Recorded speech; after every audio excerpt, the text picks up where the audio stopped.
Hi hello నమస్తే welcome to Telugu 360 నేను మీ అనిల్. కల్వకుంట్ల చంద్రశేఖర్ రావు గత 10 సంవత్సరాలు పాలించిన ముఖ్యమంత్రి తెలంగాణని ఇప్పుడు ఎందుకు మౌనంగా ఉంటా ఉన్నాడు? ఫామ్ హౌస్కు పరిమితం అవుతా ఉన్నారు. ఈ రోజున చాలా పెద్ద సమస్య. హైదరాబాద్ సెంట్రల్ యూనివర్సిటీకి సంబంధించిన భూముల మీద అటు విద్యార్థులు అటు విద్యార్థి నాయకులు కూడా ఫైట్ చేస్తూ ఉన్నారు. 10 సంవత్సరాలు పాలించిన వ్యక్తి మౌనంగా ఎందుకుంటా ఉన్నాడు? కేటీఆర్ మాట్లాడుతూ ఉన్నారు, కానీ కేటీఆర్ కంటే కేసీఆర్ మాట ఏంటి? ఈ వివాదము తలెత్తుతూ ఉన్న సమయంలో ఆయన ఫామ్ హౌస్లో వరంగల్ సంబంధించిన నేతలతో భేటీ అయ్యి వరంగల్ గురించి నిన్న కేసీఆర్ గారు మాట్లాడుతున్న పరిస్థితి కనబడతా ఉంది. అంటే తెలంగాణలో ఇంత పెద్ద సమస్యలు ఎదుర్కొంటున్నప్పుడు కూడా కల్వకుంట్ల చంద్రశేఖరరావు గారు ఎందుకు మౌనంగా ఉంటా ఉన్నారు?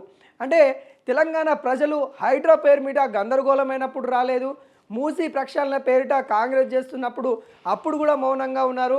మరి ఈ రోజున కూడా ఈ భూములకు సంబంధించి దాదాపుగా 400 ఎకరాలు భూముల్ని కేటాయింపులో గవర్నమెంట్ తీసుకుంటున్న సమయంలో కూడా మరి కేసీఆర్ గారు ఎందుకు మౌనంగా ఉంటా ఉన్నారు?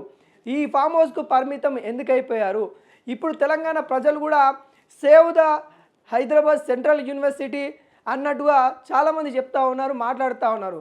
కానీ 10 సంవత్సరాలు పరిపాలించి తెలంగాణ ఉద్యమంలో తనదైన శైలి చూపించి తెలంగాణ రావడంలో కీలక పాత్ర పోషించిన కేసీఆర్ గారు ఈరోజు మౌనంగా ఎందుకుంటా ఉన్నారు? ఇవన్నిటి మీద సమాధానాలు చెప్పాలి. కాంగ్రెస్ పార్టీ నాయకులేమో కేసీఆర్ గత పాలకులు చేసిన దాని వల్లనే ఈ రోజున ఇంత సమస్య వస్తూ ఉంది అని కాంగ్రెస్ మంత్రివర్గం చెప్తా ఉంది. మరి నిజంగానే మరి గతంలో జరిగిన దానికి బీఆర్ఎస్ బాధ్యత వహిస్తూ ఉందా? కేటీఆర్ విద్యార్థి నాయకులతోని ఆడున్న విద్యార్థులతోనైతే మాట్లాడుతూ ఉన్నారు, కానీ కేసీఆర్ ఎందుకు మాట్లాడట్లేదు?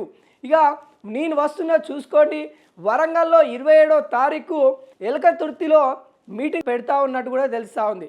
దానికి సంబంధించిన కార్యనిర్వహణ నిన్న వరంగల్ సంబంధించిన బీఆర్ఎస్ కీలక నేతలన్నీ తన ఫామ్ హౌస్ ఎర్రబెల్లి ఫామ్ హౌస్కి పిలిపించుకొని ఓరుగల్లిని మరో పోరుబాట కోసము మనం సిద్ధం చేయాలి అన్నట్టుగా మాట్లాడినట్టు కూడా తెలుస్తూ ఉంది. వరంగల్లో 27వ తారీఖు మరి సభ బీఆర్ఎస్ సభ ఉండబోతూ ఉంది. ఆ సభకి సంసిద్ధం కాండి, ఆ రోజునే మరి సీఎం రేవంత్ రెడ్డి చేస్తున్న తీరును ఖండిస్తామన్నట్టు కూడా చెప్తా ఉన్నారు. ఏది ఏమైనా కానీ కేసీఆర్ మౌనంగా ఎందుకుంటా ఉన్నారు? ఈ యూనివర్సిటీ గురించి ఎందుకు మాట్లాడట్లేదు? తన యొక్క సభల గురించి మీటింగ్లు పెట్టడానికి సమయం ఉంటుంది, కానీ ఈ తెలంగాణ ప్రజల కోసము విద్యార్థుల కోసము తను బయటికి వచ్చి మాట్లాడడానికి టైం ఉండట్లేదా అని కూడా విద్యార్థి నాయకులు అడుగుతూ ఉన్నారు. గత పాలకులు అటు చంద్రబాబు నాయుడు కావచ్చు, అంతకు ముందు ఉన్న వైఎస్ఆర్ రాజశేఖర రెడ్డి కావచ్చు, మరి దాని తర్వాత వచ్చిన కేసీఆర్ కావచ్చు, ముగ్గురు సీఎంలు మరి పరిపాలించిన తెలంగాణలో ఈ ఏదైతే హైదరాబాద్ సెంట్రల్ యూనివర్సిటీ సంబంధించిన భూముల వివాదము వీళ్ళు సమాధానం చెప్పాలి.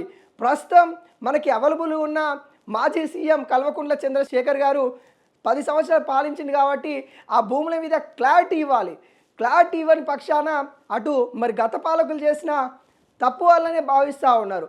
అక్కడ ఏం జరుగుతూ ఉన్న విషయాలు ఇప్పటికీ కూడా 4 రోజులు అవుతూ ఉంది. 4 రోజుల నుండి మరి ఎవరు కూడా పట్టించుకొని పరిస్థితి కనబడతా ఉంది. ఈ 4 రోజుల నుండి విద్యార్థులు విద్యార్థి నాయకులు పోరాడుతూ ఉన్నారు. అటు రంజాన్ పండుగ వచ్చింది, సెలబ్రేషన్స్ లేవు. ఉగాది పండుగ వచ్చింది, సెలబ్రేషన్స్ లేవు. వీకెండ్స్లలో 3 రోజుల నుండి అక్కడ 20-30 జేసీబీలతోని అక్కడ కూల్చేస్తూ ఉన్న తరుణం కనబడతా ఉంది. ఇవన్నీ సిచ్యువేషన్లు కేసీఆర్ మౌనంగా ఉండడాన్ని ఖండిస్తూ ఉన్నారు. ఇక నేను వస్తున్నా చూసుకోండి అన్నట్టుగా కేసీఆర్ అయితే మరి వరంగల్ సభ గురించి తన నాయక వర్గంతో చర్చిస్తూ ఉన్నారు. అంటే ఇవన్నీ సిచ్యువేషన్లు చూస్తే మరి కేసీఆర్ మరి కావాలని చేస్తూ ఉన్నాడా?